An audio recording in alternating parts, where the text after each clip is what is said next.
जी नमस्कार दोस्तों, मैं सत्यम मिश्रा और आप देख रहे हैं टीच लर्नर्स का यूट्यूब चैनल। दोस्तों, बीपीएससी की तरफ से एक नोटिस जारी है, खास करके बीपीएससी टीआरई 3.2 अभ्यर्थियों के लिए।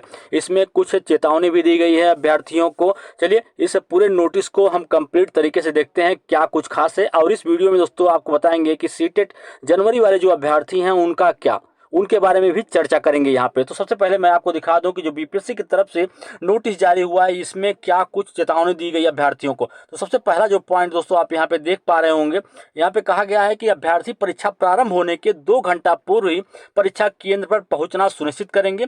परीक्षा प्रारंभ होने के 1 घंटे पूर्व परीक्षा केंद्र में अभ्यर्थियों को प्रवेश की अनुमति नहीं दी जाएगी। ठीक है दोस्तों, यहाँ पे कहा गया है कि परीक्षा कि 1 घंटे पूर्व तक आप जो है परीक्षा केंद्र पहुंच जाएं, नहीं तो फिर आपको किसी भी हालत में यहाँ पे आपको अनुमति नहीं दी जाएगी। ठीक है, पहली चेतावनी। दूसरी चेतावनी दोस्तों यहाँ पे आपको दिखा दें, नीचे की तरफ है, यहाँ पे कहा गया है कि इस परीक्षा में उम्मीदवारों को औपबंधित रूप से प्रवेश की अनुमति दी गई है। उम्मीदवारों को निर्गत प्रवेश पत्र में यह स्पष्ट रूप से अंकित किया गया है कि उनकी पात्रता के संबंध में ऑनलाइन आवेदन में किए गए प्रविष्टियों में अंकित तथ्यों के आधार पर विधिवत जांच या सत्ता के पश्चात उनकी अभ्यर्थियों पर आयोग द्वारा निर्णय जो है वो लिया जाएगा। ठीक है, और यहाँ पे और देखिए दोस्तों क्या कुछ है। कहा गया है कि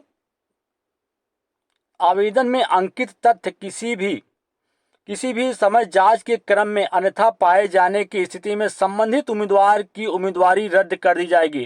दोस्तों, ये सबसे बड़ा चेतावनी है अभ्यर्थियों के लिए। कहा गया है कि अगर आप आवेदन करते समय किसी भी प्रकार की कोई गलती किए हैं दोस्तों, या कोई भी जो सूचना उनसे मांगी गई है अभ्यर्थियों से आप गलत भरे हैं दोस्तों, तो फिर आपके खिलाफ बड़ी कार्रवाई हो सकती है। अभ्यर्थियों में आवेदन में अंकित तथा तथ्य किसी भी समय जांच के क्रम में अन्यथा पाए जाने की स्थिति में संबंधित उम्मीदवार की उम्मीदवारी जो है रद्द की जा सकती है, और आयोग की इस परीक्षा अथवा इस परीक्षा सहित आगामी परीक्षाओं में उन्हें भाग लेने से वंचित किया जा सकता है। ठीक है, तो ये कह सकते हैं कि बड़ी चेतावनी है अभ्यर्थियों के लिए जो कि बीपीएससी टीआरई भर्ती परीक्षा में शामिल होने वाले हैं।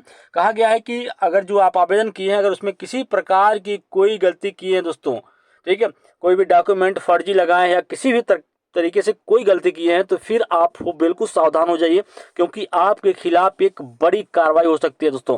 आप जो परीक्षा अभी चल रही है उससे भी निष्कासित किए जा सकते हैं। इसके अलावा जो आगामी परीक्षाएं होंगी उससे भी आपको बाहर किया जा सकता है। ठीक है, अब रही बात कि जो भी विद्यार्थी सीटेट जनवरी में अभी एग्जाम दिए थे दोस्तों, और उनका रिजल्ट जो है वो भी जारी कर दिया गया है, तो ऐसे अभ्यर्थी दोस्तों बिल्कुल भी टेंशन न लें अब इनको, क्योंकि रिजल्ट जो है दोस्तों अंतिम तिथि के पहले ही रिजल्ट जो है जारी कर दिया गया था। तो फिर इनको बिल्कुल भी टेंशन लेने की ज़रूरत है नहीं। सिर्फ आप दोस्तों अब मन लगा के तैयारी करें। ठीक है, तैयारी करिए, बस फोकस करिए अपने एग्जाम पे, क्योंकि दोस्तों अब आपका एग्जाम जो है दोस्तों 2 दिन बचा हुआ है, बस अपनी तैयारी पे लगाइए।